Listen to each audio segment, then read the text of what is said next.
الرحمن الرحیم۔ السلام علیکم۔ پھپھو جانی، آپ کا فون آیا ہے۔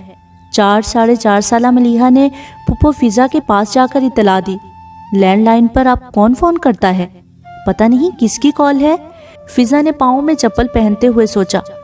ہیلو، السلام علیکم۔ کون؟ اس نے ریسیور منہ سے لگاتے ہی پوچھا۔ وعلیکم السلام، میں خالدہ بات کر رہی ہوں، تمہاری خالہ۔ کیسی ہو؟ فیضی کی سگی خالہ نے اس سے سلام دعا کے بعد حال احوال دریافت کیا اور خود ہی سلسلہ کلام آگے بڑھایا۔ تمہیں شاید عرفان نے بتایا نہیں، میری نند کا 2 ماہ قبل انتقال ہو گیا تھا۔ تم نے تو قسم ہی کھا لی ہے نہ رابطہ رکھنے کی، لیکن میں نے بھی قسم کھائی ہے ہر صورت میں رابطہ مضبوط رکھنے کی۔ خاموشی سے میری بات سنو، میں اپنے نندوئی کے لیے تمہارا رشتہ لے کر آ رہی ہوں، سب گھر والوں یعنی ساس سسر اور تمہارے خالو کی رضامندی سے، اور گواہوں کے طور پر بھی تمہارے پھپھا اور تمہارے خالو ہی ہوں گے۔ میں تم سے رضامندی نہیں لے رہی، بس بتا رہی ہوں۔ وہ ذرا دیر کو رکی۔ تمہارے خالو عرفان کو بتانے کے لیے اس کی دکان پر گئے تھے۔ وہ فی الحال بولا تو کچھ نہیں، مگر کیا خبر تمہاری بھاوت سدرا کو ناگوار گزرے، اس لیے ان دونوں کے بولنے اور گھن گرج کے ساتھ بولنے کے امکانات ہیں۔ بس تم اپنے آپ کو ذہنی طور پر تیار رکھو۔ اگر کوئی ایسی چیز جسے تم ساتھ لانا چاہو تو وہ تیار کر سکتی ہو، باقی کسی کپڑے لتے جوتے کی ضرورت نہیں۔ مرحومہ زیبی کا اور تمہارا ایک ہی سائز ہے، جوتے کا اور کپڑوں کی فٹنگ کا بھی۔ میں اپنے طور پر تمہاری شاپنگ تمہیں ساتھ لے جا کر لوں گی۔ فی الحال تم بس تیار رہو، بس اسی ہفتے کے اختتام پر سادگی کے ساتھ رخصتی ہوگی۔ ہاں، ولیمہ ضرور کریں گے۔ تم بھی اپنی سہیلیوں میں سے جن کو بلانا چاہو ولیمے کی دعوت دے دینا۔ مسعود بیچارہ 2 ماہ سے اپسٹ ہے۔ اللہ بخشے زیبی کی اچانک موت، 9 مولود کے ساتھ 2 سالہ بچی کا ساتھ۔ 15 دن ہم لوگ ڈیوٹی دے پائے، پھر حل نظر آیا کہ بچوں کو ماں کی، گھر والوں کو گھر والی کی ضرورت ہے۔ مزید تمہیں کچھ بتانے کی ضرورت ہے نہ وقت، تم خود ماشاءاللہ سے سمجھدار ہو، بس اللہ تمہاری قسمت کے دن پھیر رہا ہے۔ خالہ نے 2-4 مزید باتیں کی اور فون بند کر دیا، مگر فیضی وہیں پر رکھی کرسی پر دھم سے گر گئی۔ کیا واقعی اس کی قسمت میں یہی لکھا تھا؟ یا کیا واقعی اسے قسمت کہتے ہیں کہ جو رشتہ آج سے 8-7 سال پہلے قابل قبول نہیں تھا، کہ ہمارے ہاں وٹا سٹا نہیں چلتا، کہہ کر رد کر دیا گیا ہو اور اب وہی رشتہ بہترین قرار پائے۔ شام گئے عرفان بھائی دکان سے واپس آ گئے تھے۔ خلاف توقع انہوں نے آتے ہی بیوی کو خالہ کے فون سے آگاہ کیا۔ سدرا نے جو ہی میاں کے آنے کی آہٹ سنی، وہ باورچی خانے میں گھس کر کھانے کی ٹرے تیار کرنے لگی۔ ارے بھائی، کھانا وانا فی الحال چھوڑو، ایک بہت اہم خبر ہے۔ سدرا حیرانی سے میاں کے پاس آئی۔ جی، کون سی خبر؟ فیضی کے دل میں عجیب سی پکڑ دکڑ ہو رہی تھی۔ وہ لمحہ پھر آیا ہی چاہتا تھا جو اس کی زندگی میں بلا مبالغہ 10-12 مرتبہ آیا تھا۔ اس کی ٹانگیں کانپ رہی تھی۔ اس نے بے اختیار چھت پر نظر ڈالی۔ یا اللہ، میں بہت گناہ گار ہوں۔ پہلے تو ابا اماں ہوتے تھے، سخت سے سخت مرحلے آتے اور گزر جاتے۔ میرے مولا، اس نے خشک ہونٹوں پر زبان پھیری۔ اس کا ماضی اس کے سامنے دھم دھم ناچ رہا تھا۔ پہلا رشتہ اس کی اسکول ٹیچر اپنے بھائی کا لائی تھی۔ ٹیچر کی شادی بہت جلد طے تھی۔ گھر میں اس کے بعد عورت نام کا وجود نہیں ہوتا اگر وہ بھائی کی شادی کا اپنے ساتھ بندوبست نہ کرتی۔ کہنے کو بھائی عمر میں اس سے 5 سال چھوٹا تھا، صرف 24 سال کا، مگر خوبصورت، اور وہ ابا کی چھوڑی دکان، گھر، گاڑی کے علاوہ 3-4 پلاٹ پر بھروسہ کرنے کی بجائے اپنے زورے بازو سے پڑھائی کے ساتھ کما رہا تھا۔ ٹیچر کے ذہن میں اس رشتے کو رد کرنے کی کوئی وجہ نہیں تھی۔ ہاں، ایک وجہ اسے نہیں معلوم تھی، بے وقوفی، حد درجہ حماقت۔ ٹیچر رشتہ لے کر اس کے ہاں آئی اور اماں سے پہلے ابا بھڑک اٹھے۔ نہ، ابھی تو چھوکرے کی گلی ڈنڈا کھیلنے کی عمر ہے۔ کوئی دلیل کام آئی نہ مشورہ، بس انکار کا مطلب انکار تھا، سو ہو گیا۔ ہاں، 16 سالہ فضا نایاب کے دل پر آنسو گرتے رہے۔ اسے شادی کا شوق نہیں تھا، لیکن اسے اپنی یہ ٹیچر بہت پسند تھی، بہت نرم دل، محبت کرنے والی، روشن چہرہ اور دبی دبی مسکراہٹ لیے اس کی آئیڈیل ٹیچر۔ دوسرا رشتہ ابا کے دوست کے بیٹے نے جرمنی سے بھیجا۔ یہ رشتہ بھی معقول تھا، لیکن یہاں اماں کو دورہ پڑ گیا۔ ابا کا انکار، نہ، اب اماں کی زبان کی نوک پر آ گیا۔ سب کی دلیلوں پر 70 من وزنی انکار۔ دیار غیر میں بسنے والے وہ تمام رشتے جو دھوکہ اور فراڈ نکلے، جنہوں نے بیویوں پر ظلم و ستم کے پہاڑ توڑے، اور بالآخر لڑکیاں روتی سسکتی وطن واپس آئیں یا وہیں مرمرا گئیں۔ اماں کی اپنی بھابھی کی بھتیجی بھی تازہ اسی دھوکے کا شکار ہو کر مانچسٹر سے واپس پہنچی تھی۔ اماں کی نہ ہاں میں نہ بدلی اور 18 سال کی عمر میں دوسرا رشتہ بھی رد ہو گیا۔ کچھ مزید آنسو فضا نایاب کے دل پر گرتے رہے۔ اگلے 2 سال تک کوئی رشتہ نہ آیا۔ فیضی کی تعلیم بھی مکمل ہو چکی تھی، گھرداری کے ہنر بھی سیکھ رہی تھی، جب رشتہ کروانے والی کے توسط سے تیسرا رشتہ آیا۔ ٹین ایج ختم ہوئے بھی 1.5-2 سال کی مدت گزر چکی تھی۔ رشتہ ہر لحاظ سے معقول تھا۔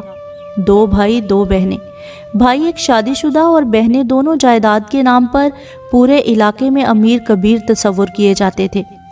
سب کے پاس ڈگریوں کے نام پر معروب کرنے والے کاغذ موجود تھے۔ بن دیکھے ہی اماں ان پر بری طرح سے لٹو ہو گئیں اور رشتہ کروانے والی کو اطلاع دیے بغیر خود سے ہی ان کے گھر پہنچ گئیں۔ ویسے بھی بقول رشتہ کروانے والی کے یہ رشتہ میں خود سے ڈال رہی ہوں، کون سا لڑکے والوں نے بھیجا ہے؟ اماں ہواؤں میں اڑتے چشمے تصور میں اس نامی گرامی خاندان کا اپنے آپ کو حصہ سمجھتے ہوئے ان کے ہاں پہنچ گئیں۔ بہانہ بھی قدرت نے دے دیا تھا۔ اس گھرانے کا ایک بچہ چند ہفتے پہلے کسی حادثے میں ٹانگ اور بازو توڑوا بیٹھا تھا۔ خبر گیری سے بڑھ کر جانے کی کون سی معقول وجہ ہو سکتی تھی؟ اچھے حلیے میں نقصک سے بند سنور کر وہ جویا ہاؤس پہنچی۔ معمول سی پوچھ گچھ کے بعد چوکیدار نے گیٹ کھولا۔ بڑے گیٹ سے لاؤنج کے دروازے تک دونوں موجود گاڑیوں اور پھولوں سے لدے درختوں پودوں والے خوبصورت لان نے ان کی طبیعت اور مزاج کو مزید خوشگوار کیا۔ کام والی ماسی نے انہیں ڈرائنگ روم میں بٹھایا۔ 5-7 منٹ کے انتظار کے بعد وہی کام والی ٹھنڈے پانی کی بوتل اور ایک گلاس ٹرے میں رکھ کر دے گئی۔ مزید 10 منٹ کے انتظار کے بعد خاتون خانہ آئیں۔ تھوڑی بہت واقفیت نکال کے فیضی کی اماں نے گفتگو کا سلسلہ شروع کیا جو 25 منٹ جاری رہا۔ پھر ڈرائنگ روم کا دروازہ کھلا اور کام والی ماسی ٹرے میں 2 چائے کے کپ لائی، میز پر ٹرے رکھی اور پانی کی بوتل ماں گلاس اٹھا کر لے گئی۔ اگلے 20-25 منٹ میں دنیا کے ہر موضوع پر بات ہوئی۔ دونوں ہی عمدہ گفتگو میں ماہر تھی۔ خاتون خانہ نے چائے کی دعوت دی نہ کپ اٹھا کر پیش کیا۔ بالآخر فیضی کی اماں جب واپسی کے ارادے سے اٹھی تو انہیں اس گھر میں قیام کیے 1 گھنٹہ 50 منٹ ہو چکے تھے۔ جس جوش و خروش کے ساتھ وہ اس گھر میں داخل ہوئی تھی، گھر پہنچنے تک سب سمندر کے جھاگ کی مانند ثابت ہوا۔ ہونٹوں پر چپ کا کفل۔ ابا نے بہت پوچھا تو نمناک آنکھوں سے سارا ماجرا سنایا۔ ٹھنڈی آہ بھری، سوچا کچھ تھا اور ہوا کچھ بھی نہیں۔ بجھے دل سے میاں سے بھی کہہ دیا، یہ رشتہ تمہارے مطلب کا نہیں۔ دولت کی ریل پیل، اونچا نام، مگر دل چڑیا کے بچے کی جتنا بھی نہیں۔ ارے کون خالی چائے کا کپ پلاتا ہے، بلکہ طور طریقے بھی شہدوں والے۔ اپنا کپ اٹھا لیا تو اتنا شعور بھی نہ تھا کہ مہمان کو بھی چھوٹے منہ چائے پینے کا کہہ دیتی۔ سب نے سمجھایا کہ جب فیضی جائے گی تو طور طریقے بھی سمجھا دے گی۔ اماں، ہر گھر کا اپنا طور طریقہ ہوتا ہے، آپ کون سا پہلے سے بتا کر گئی تھی؟ چھوٹے بیٹے نے کہا۔ بتا کر نہیں گئی تھی تو کیا ہوا؟ شہر کی سب سے مشہور بیکری ان کے عالیشان گھر کے ساتھ ہی واقع ہے۔ بس میرا جی بھر گیا ایسے لوگوں سے رشتہ داری جوڑنے کو۔ تیسرا رشتہ رد ہوا تو فیضی کے دل پر مزید آنسو گرے۔ ابا کو ایسی چپ لگی کہ شاید قبر میں منکر نکیر کے سوالوں کے جواب پر ہی بولے ہوں گے۔ بہانہ بس کچھ بھی نہ بنا۔ رات کو چنگے بھلے سوئے، صبح آنکھ کھول کے دنیا کو دیکھنا ہی نصیب نہ ہوا۔ اماں بھی بیوگی میں بیمار رہنے لگی۔ ابا کے جھٹ پٹ جانے نے ایسا غمزدہ کیا کہ دنیا کی طرف نظر ڈالنا ہی بھول گئی۔ بڑا بیٹا ابا کی وفات پر بیوی بچوں کے ساتھ آیا۔ 2-4 ہفتوں کے قیام کے بعد واپس چلا گیا۔ گھر میں فیضی کے علاوہ چھوٹا بھائی صوبان تھا۔ گھر نہ رہا، ایک فرد کے رخصت ہونے سے قبرستان بن گیا۔ فیضی کی عمر کا 25واں سال بھی شروع ہو گیا۔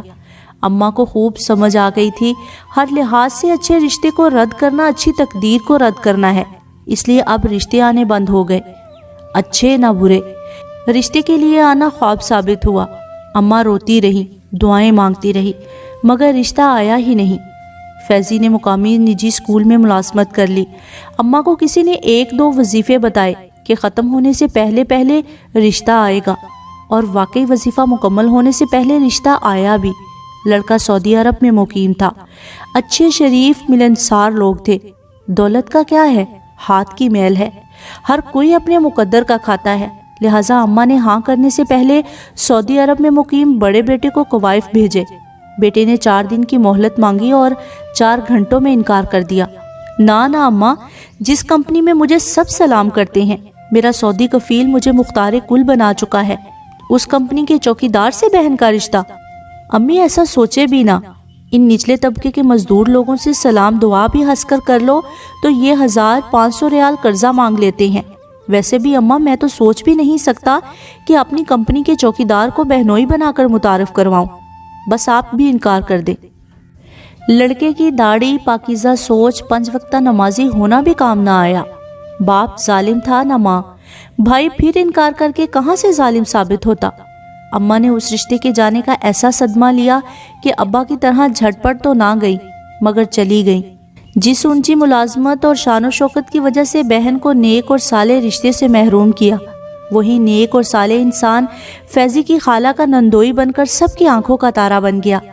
اماں کو تو صدمہ لے گیا، مگر کورونا کی وبا نے عرفان کو سعودی عربوں کے ریالوں سے پاکستانی بے قدری کرنسی میں پٹخ دیا۔ بیوی شاہ خرچ تھی، جمع جتھا کچھ ہوا بھی نہیں تھا۔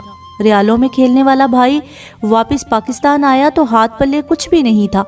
کورونا کی وجہ سے نئی نوکری ملی نہ روزگار۔ فیضی کی اسکول کی تنخواہ بس واحد لگا بندہ سہارا تھی، یا ابا کی دکان کا کرایہ۔ سارے قصبل نکل گئے۔ سارا دن اسکول میں مغص ماری کرتی، وبا کی وجہ سے چھٹیاں ہوئیں تو آن لائن کلاسز نرا سیاپا، ٹینشن ہی ٹینشن، گھر کے سارے کام اسے ہی دیکھنا ہوتے۔ سدرا بھابھی کا میکا قریب تھا، وہ دن میں 2 مرتبہ بھی میکے کی زیارت کر سکتی تھی اور 4 مرتبہ بھی۔ کورونا کا پہلا سال گزر گیا۔ خالہ کی چھوٹی نند زیبی سے فیضی کی دوستی تھی، مگر دوستی کے بعد فیضی نے تعلق ختم کر دیا تھا۔ آخری رشتہ واپس جانے پر وہ روئی نہیں تھی، خبریں تو پہنچتی رہتی تھی۔ زیبی اپنے گھر میں بہت خوش ہے، اللہ نے بیٹا دیا ہے، میاں بہت اچھا ہے۔ سعودی عرب سے وہ بھی واپس آیا تھا، مگر قدرت نے اس کے روزگار کے دروازے ملک میں بھی کھلے رکھے۔ کئی دفعہ وہ سوچتی اچھا ہے اماں چلی گئیں، وگرنہ خالدہ خالہ سے اپنی نند زیبی کے میاں کی تعریفیں سن کر ہر دفعہ ٹھنڈی آہیں بھرتی اور اندر ہی اندر آنسو پیتی۔ اسے زیبی کے انتقال کی خبر ملی کہ دوسرے بچے کی پیدائش کے تیسرے دن اچانک بی پی ہائی ہوا اور وہ رخصت ہو گئی۔ کس سے وہ افسوس کرتی، بس نماز کے بعد آنسوؤں میں دعائیں مغفرت کر دی۔ اب خالہ نے اسی زیبی کی جگہ پر بھانجی کو لے جانے کا سوچا۔ عرفان بھائی نے اسے آواز دے کر بلایا۔ ماضی سے باہر آئی تو فیضی کانپتی ٹانگوں سے عرفان بھائی کے پاس گئی۔ یہاں بیٹھو، انہوں نے اپنے پاس بٹھایا۔ آج خالہ کا فون آیا تھا محمد تقی کے رشتے کے لیے، مجھے بہت خوشی ہوئی، بہت اچھا، ذمہ دار اور سلجھا ہوا ہے۔ میں نے تم سے پوچھے بغیر اماں اور ابا کی جگہ لے کر ہاں کر دی۔ اسی جمعے کی شام کو رخصتی ہے۔ اماں کا زیور بطور امانت میرے پاس موجود ہے، باقی سدرا کے ساتھ کل بازار جا کر ضروری خریداری کر لینا۔ خالہ نے تو سختی سے منع کیا ہے، لیکن خالی ہاتھ تو میں نہیں بھیجوں گا۔ عرفان اس کے سر پر ہاتھ رکھے اپنے پروگرام سے آگاہ کر رہا تھا۔ اس کا لہجہ محبت سے بھرپور اور آنکھیں نمناک تھی۔ جس رشتے کو اس نے حقارت سے رد کیا تھا، آج اسے وہ اپنے لیے اعزاز سمجھ رہا تھا۔ اور فیضی گمسم کاتب تقدیر کے نوشتے سے اپنے لیے اخذ کیے سبق سیکھ رہی تھی۔ اس مرتبہ آنسو دل پر نہیں، اس کی آنکھوں میں تھے، وہی آنسو جو بیٹیوں کی آنکھوں میں میکے سے رخصتی پر ہوتے ہیں، بابل سے جدا ہوتے ہوئے بھی آنکھوں سے جھلکتے ہیں، کچھ غمی کے اور کچھ آسو امید کے۔